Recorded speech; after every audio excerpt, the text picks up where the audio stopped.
എന്നെ അവിശ്വസിച്ചാലും തള്ളി പറഞ്ഞാലും എനിക്ക് സന്തോഷമുള്ളൂ പാറു. കാരണം നീ ഇപ്പോഴും ജീവനോടെ ഉണ്ടല്ലോ.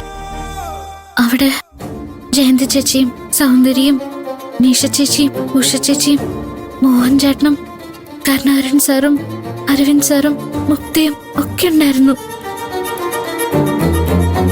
എന്നെ കൊല്ലാൻ വന്ന ആളെ അവരാരും കണ്ടില്ല. അയാൾ മാത്രം കണ്ടു.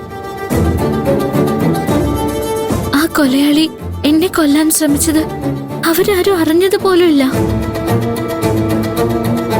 പക്ഷെ അയാൾ അറിയുകയും ചെയ്തു, കണ്ണുകൊണ്ട് കാണുകയും ചെയ്തു. അയാളുടെ കയ്യിൽ നിന്ന് എന്നെ രക്ഷിക്കുകയും ചെയ്തു. അയാൾ പറഞ്ഞതില് സത്യത്തിന്റെ ഒരു അംശം പോലും ഇല്ല സർ. അയാൾ പറയുന്നതൊന്നും സാറ് വിശ്വസിക്കരുത്. പരിചയപ്പെട്ട അന്ന് മുതൽ നീ എന്നെ ഒരു ശത്രുവായിട്ടാ കാണുന്നത്. അതിന്റെ കാരണം ഇപ്പോഴും എനിക്കറിയില്ല.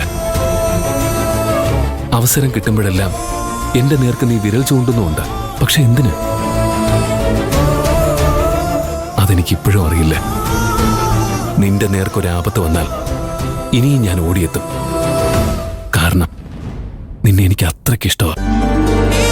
നീ എന്നെ എത്ര വേണമെങ്കിലും തള്ളിപ്പറഞ്ഞു, അതിന്റെ 100 ഇരട്ടി ഞാൻ നിന്നെ സ്നേഹിക്കും. സാറ് ചോദിച്ചോണ്ട് മാത്രം ഞാൻ ഇത്രയും പറഞ്ഞത്. കഴിഞ്ഞതെല്ലാം മറക്കാൻ ശ്രമിച്ചോണ്ടിരിക്കാൻ ഞാൻ. കമ്പനിയില് ആകെ ഒരു ആശ്വാസം സാറാ. ഇപ്പോഴും അത്രയും പേരോട് ഉണ്ടായിട്ടും എന്നെ ആശുപത്രിയിൽ എത്തിക്കാൻ സാറ് മാത്രല്ലേ ഉണ്ടായുള്ളൂ.